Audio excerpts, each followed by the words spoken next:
All right, guys, welcome to our Monday night healthy huddle. We are so excited. So this And week, sleepy. and yes, we are very sleepy. Some of you heard already. We got back from Orlando last night or this morning about 2 a.m.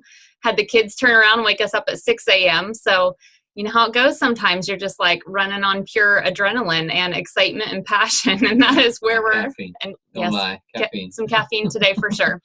But we had such an amazing time with some of our other leaders there. And one of the workshops that I attended was on time management. And I don't know about you, but for me, that has been always kind of a source of I wanted to grow in this area, but sometimes you don't always have the right tangible tools, or sometimes you just don't have that clear target where you're aimed for, so you just end up kind of running in circles. Or for me, it felt sometimes like I would see the dog chasing their tail, right? Where it's like they're just going nowhere. They're expending a ton of energy doing it, but just not moving forward and not getting anywhere. And so I loved one of the workshops from one of my dear friends, Charlene.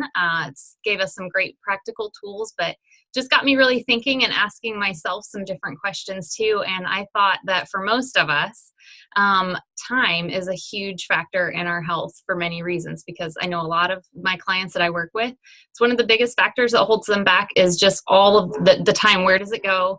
And they're so busy and they're so stressed, but again, they don't necessarily feel like they're moving forward in life. And so it's like feeling like you're just kind of working to live and to survive, but not really thriving and not really moving forward in centering your life around the things that matter most. And so I loved this question of, are you planning your life and then scheduling around that? Or are you just ending up kind of saying yes to everything? And so you're scheduling a lot, but kind of disorganized. And then you end up trying to plan around that schedule. And so sometimes you do need to stop and challenge and choose and flip that equation to where you're really truly planning what you want, your desired outcome, getting very crystal clear on what you want, and then looking at that current reality to plan around that. Sorry, the dogs are going a little crazy, so Brandon's going to go tend to them. But the big reason is, we don't get time back, right? It's a crazy thing to consider. And so whatever season you're at, if you're in that season like where you're raising kids and it's a little hectic and it's a little busy, or maybe you're up for, retirement. So you're kind of looking at these next years of your life of, we're not going to get that time back. So let's make it a big, big priority to really focus and center our lives and that time that we do have around what matters most to keep us moving forward in creating that. So I think that, again, when you kind of look at those two questions as to whether you're planning your life and then scheduling it, which again, if you're following that model, then that's really truly, you get to center your life around what matters most. Or if you're scheduling and then planning, that's what you end up kind of just subject to. I heard that the tyranny of tiny tasks, right? And I know that especially as a newer mom, that's what I had felt for so long, where it was like, I got a ton of things done today and I felt busy and hustled all day. But I, again, didn't necessarily feel like I was moving forward in what mattered most to me. And I definitely wasn't necessarily operating in some of my strengths and some of my gifts to give me that fulfillment and give me that passion.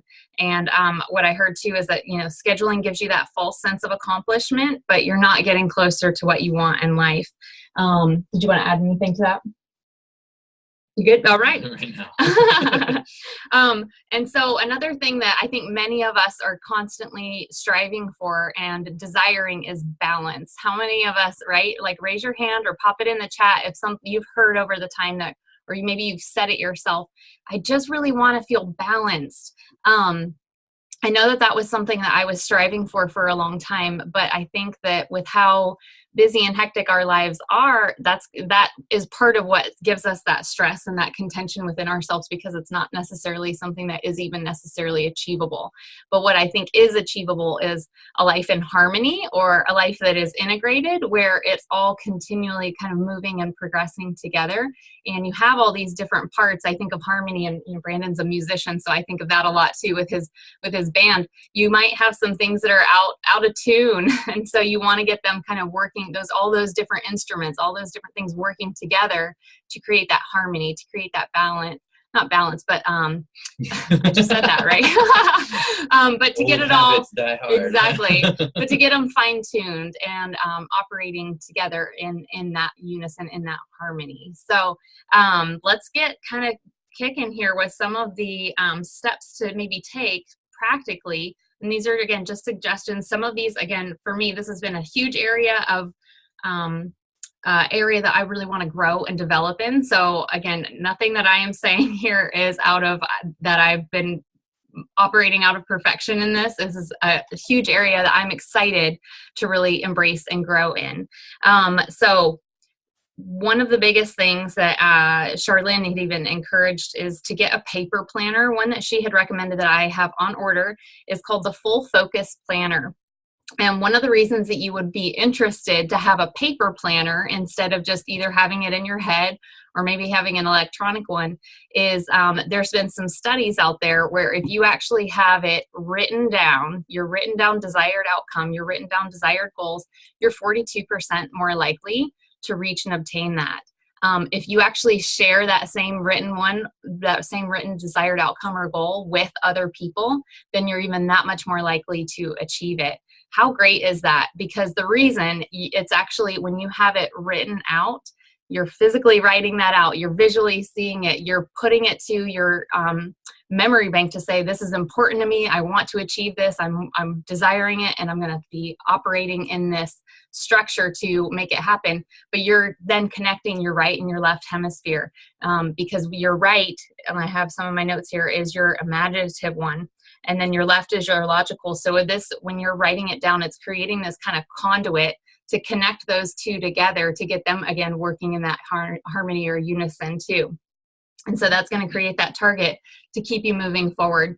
What the Full Focus Planner does too is it gives you that annual desired outcome, but then it's going to start breaking it down into a quarterly one, and then a monthly one, and then a weekly one, and then you can have those daily big three goals, those big three steps that are going to move you forward in accomplishing that goal for the week. And isn't that what, for many of you that have been working with coaches within our program, that's what we help you do as well, right? If you're wanting to lose 100 pounds, we start breaking it down into those 10-pound increments where you're feeling accomplished and you're checking that off over time. But we need to take that bigger vision, that bigger goal, and then start breaking it down into tangible tasks and tangible bite-sized goals, to where then it's just those like incremental, even 1% shift and 1% changes that over, the course of 30 days make a huge impact in moving you forward. Isn't that cool the way that works? So I'm excited to have that on order.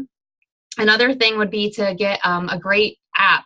So we have started using a great, just our calendar app where it's shared, where we can, because we used to step on each other's toes very frequently and kind of double book ourselves. And that caused a lot of contention. So a new app that I'm excited to maybe try is called Planner Pro. So you could even check that one out. I think it's like purple with a little feather. But the neat thing is you can then kind of schedule and treat that like you have a secretary. So our business is our life, right? So whether you do have, you're working outside of the home, maybe you're working in the home, maybe you have your kids, whatever, your business is your life. And so even you just want to get organized in that. And so start treating yourself as if you have that little secretary, and you're going to be putting those big rocks in your schedule first of what matters most. And then you're going to maybe fill in some of the gaps. But that way, if you have it, your secretary that we usually carry our phone around with us anyways, that you won't be stepping on anybody's toes, or you won't be double booking yourself anymore because you have it written out there and you can say, oh, sorry, I'm full at that time. I'm not available at that time. And it might be because you've either made a date with yourself, you've made a date with your spouse, or you've made a date for personal development or growth, whatever it might be. But that way you have that app that is always tangible and handy to have with you as well. Does anybody currently use a planner? Or yeah, if you not just writing down your goals, but writing down objectives or things like that? Yeah, I would love to hear if anybody else has a planner that they love or an app that they're loving for keeping them organized, keeping them on track with their desired outcome and their plan versus just the busyness of the schedule. I do use an app or a paper planner. I just need a pen to paper kind of person, but I have two planners, which for some people might be a little complicated, but I have sort of my life, my family, my life. And then I have one with my coaching. And one thing that's been really helpful for me with that is I actually write down when my clients start. So I have it right here. Let's see if I can find it. Ooh, I'll show you. This actually has been life-changing for me because I'm not a phone app kind of person, although I know they're amazing. But here, let me see if I can flip this around and show you guys. Yep, I know. I love pen to paper too, and that's what Yeah. now you know there's reason for it, right? Is Yes. to connect and create that conduit between your right and your left hemisphere to get it all clicking, all firing on all cylinders, right? Yes, for sure. And I know there's a lot of clients on here, so this isn't necessarily helpful for clients, but I'll just kind of show you. This is my like pen to paper so that I can show kind of when people start. But on my family and my schedule planner, I actually highlight like, and I know Becca and Kevin had talked about that too. I have highlights specific for one kid is green, one kid is pink, one kid is purple, I'm yellow. And that's been amazing for me. It also helps to get me off my phone, which I want my children to see that anyways, not being always connected. Absolutely. So I kind of went old fashioned partly for that reason, partly because I work better that way. No, that's awesome, Sarah. Thanks for sharing. And yeah, I'm going to be chatting about that a little bit too, about sometimes how much we are so tied to our phones, and then kind of giving yourself a little bit of a gap and a little bit of space with that too. Another thing to utilize is even setting alarms. So I know many of you as clients, you know, we encourage you to set alarms every 3 hours to remind you to eat and drink your water. But you can also be setting alarms for yourself for some of those important details that you're desiring for yourself and for your outcome as well. Using a stopwatch. This is something we even chatted about, right, with the clutter call that we did a while back, where our brain loves those little wins when you can, again, set that alarm, do something in a certain amount of time, and then cross it off like, whoo, I did it. I'm accomplished. I finished that off. And so sometimes you can even use those stopwatch things. This is something that I've started to utilize, something I've actually even heard and learned from Dr. A. It's called batch processing, where you're going to maybe, and this is something we heard, you know, many times if you get it something from Dr. A, it's always at the same time because he does batch processing. So he is very good about when you're with him being fully present and completely connected to you. He's not the one that gets distracted by the phones or emails and different things like that. And so we've really learned a lot along the way from him and the way he's modeled everything. But he, again, will utilize that batch processing idea where you'll maybe get a lot of text, or you'll get a lot of emails, or you'll get a ton of things, and you're feeling maybe a little bit overwhelmed, but then you set that time block of when you're going to get back to those people or to those emails, and you're just going to kind of buzz through them really quickly, as quick as you can, and get that stopwatch. Once it's done, you've accomplished that task and kind of finish that off. But I love that because, again, you give yourself that little win. And you just have kind of blown through that season of getting through all those emails and getting through all those texts. And then again, maybe putting the phone aside until you have maybe another time block to get through the rest of the things. But give your brain some of those wins. But the reason that it's not ideal to, when you're maybe working on a task and then you get a text message and you answer that text, and then you're working on the task and then you get an email and you try to answer that email. You're working on something, you get a phone, and it's like we're constantly getting these interruptions, and these interruptions zap your energy.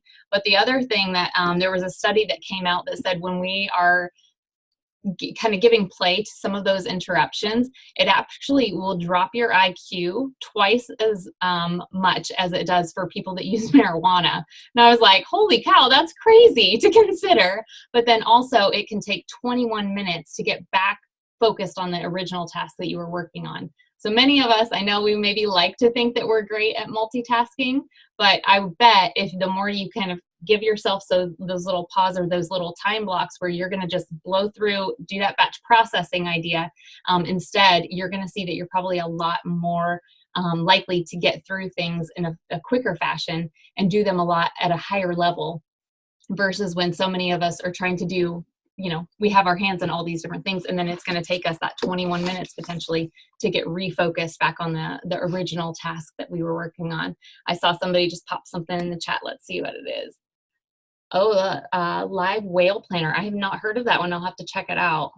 Yes, but I love it when it has things for your goals, your daily things, habit forming. Oh, that's awesome. And a budget tracker. That's great. Awesome, Like that Lauren. idea. I know, I love that idea. So we'll have to check that one out. So live whale planner is another one to check out. Very cool. Very cool.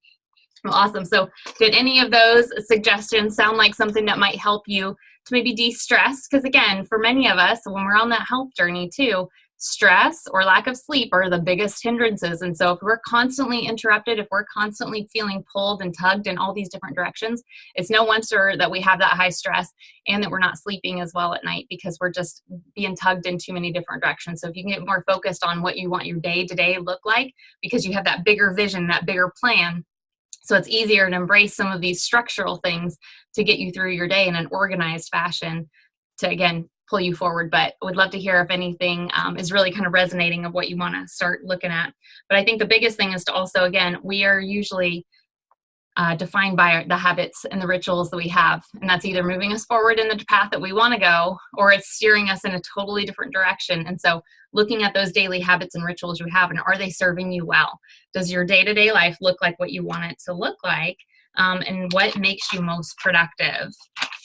Because the biggest goal is we want to get out of that survival mode and get into that thriving area.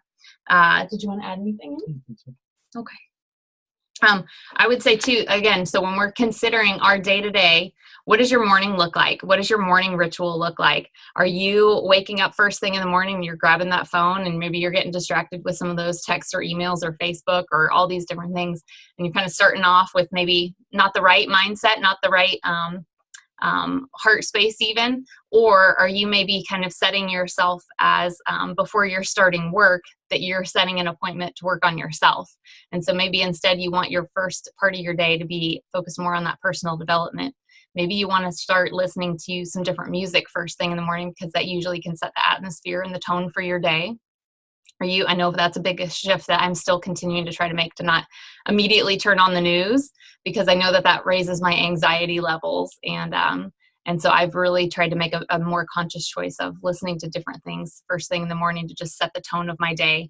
I still don't, I have little kids running around, so I still don't necessarily have that ideal morning ritual of getting up and going and exercising, or really getting to dig into some personal development books, because it's the busyness and hustle to get the kids off to school. But I know I can have some great music playing in the background that just sets the tone and the atmosphere even within my own brain. So we'd love to hear, again, pop it in the chat of what morning ritual it really makes you most productive. I know we've gotten into one where we do drop the kids off and then we head off to the gym, and it just, again, sets that tone for the rest of the day of feeling more grounded, more centered. And again, that's something that's continually moving us forward in our health, and gives us that right mindset and framework for the rest of our day as well. So again, then looking at kind of the bookends of your day. How are you starting your day? And then how are you ending your day? I would encourage you to maybe consider ending your day with kind of unwinding, looking at that big three. Did you accomplish the big three that's moving you forward in your health or your work or your family life, that is, again, going to help you accomplish that weekly goal and then that monthly goal? Maybe do a little data dump of what your next day needs to look like, of going through your planner and putting things in there that and reviewing what your next day is even already got scheduled, so you don't overbook. But I would say instead, is just ending on that note, really ending on that note of gratitude, of writing out 3 to 5 things that you are so grateful for that day, because that's going to give you that peace of mind too, when you're going to get a great restful night's sleep, when you're ending with some gratitude, because then you're going to turn around and end up probably waking up with more of that gratitude as well. And then I would say to consider, again, those big rocks in your schedule. So something that Brandon and I really have tried to get in a good practice of is making time to date each other, and then have time with the kind of dating our kiddos. We just had a good one. Again, when we get back from a trip like this, we try to make some great family time for our kids from being gone. And so just have you considered, putting some of those rocks and blocks in your schedule too, for making sure that you're if it's not on the calendar, it usually doesn't happen. But if it's scheduled, it's going to get done, right? And so putting those schedules in to date your spouse, to date your kids, to make time for that family, to make time for those friends. And then again, maybe doing a weekly review on Sundays, rating yourself on a scale of 1 to 10, your level of satisfaction in some of these key areas of your health. How much are you satisfied in the progress that you're making? Maybe what tweaks do you need to make? Your family life, your friendships, your finances, with your spouse, that relationship with your spouse is so important. Rate yourself in terms of your satisfaction with your mission or your work, with your adventure and your hobbies. Those are, I would say, probably 2 key areas that people really overlook. And I know I've been chatting with a number of clients where, again, their day-to-day life just is revolving around work. And so that stress level is pretty high. And then you don't have any really some healthy coping strategies because you're not getting some of that adventure and play. And so really starting to tangibly work some of those little pockets in too for that adventure and for that play. And I would say too, another big question to ask yourself is, what can you start saying no to free you up? Because the thing is, these successful people that we know that we feel have that great harmony in life, again, where it's not necessarily balanced, but there's a lot of harmony because they have, you can see that they're moving forward in these key areas that they really see are important and centered around that life that they want. They are saying no to many things. And that, for me, as a recovering people pleaser, is very hard. But I am learning to say, oh, thank you, but I'm not available at that time. It's something that, again, it's a muscle that you got to start flexing, to look at your time and to look at utilizing it well. But what can you say no to so you're freed up to do the things that are, again, for your vision, for your desired outcome, for the rest of your year, for the rest of your month, for the rest of your week? What can you say no to free you up? And then if it's something that you want to say yes to, is it something that's serving you and, again, moving you forward in the life that you're wanting to create? And I would love to hear if anybody wants to pop off mute or pop it in the chat. When you think of that life in harmony, what would that look like? What would that sound like? What do you want it to what do you want to be creating? And then did you have that slide that you were wanting to? Okay, great. Well, we are so, again, just overjoyed to spend our Monday nights with you. And I hope that you found this valuable. I know that, again, many of these areas are some things that I'm going to be putting into practice myself. And so I love, when you teach it, you learn it and you hold on to it in a very different way. And so I'm excited for all of you to help hold me accountable, to really, again, putting in some time blocks for what I remember learning in occupational therapy schools, that work, rest, sleep, and play. And so for you, again, tangibly thinking about some of those key areas in your life, is your daily habit and your ritual serving you, or is it zapping your energy and not moving you forward in planning the life that you really desire and want to create for yourself? So we loved spending this Monday night with you and look forward to seeing you guys next Monday at 5:30 p.m. Pacific. If you're listening to the recording, we're overjoyed to just continue to see so many of you having amazing, amazing breakthroughs in your health and your well-being. And again, we're just, I'm Megan Renna. I think I forgot to even say that at the beginning, if you don't know me yet. And this is Brandon, but I hope you guys are doing great and have an incredible week. Take care.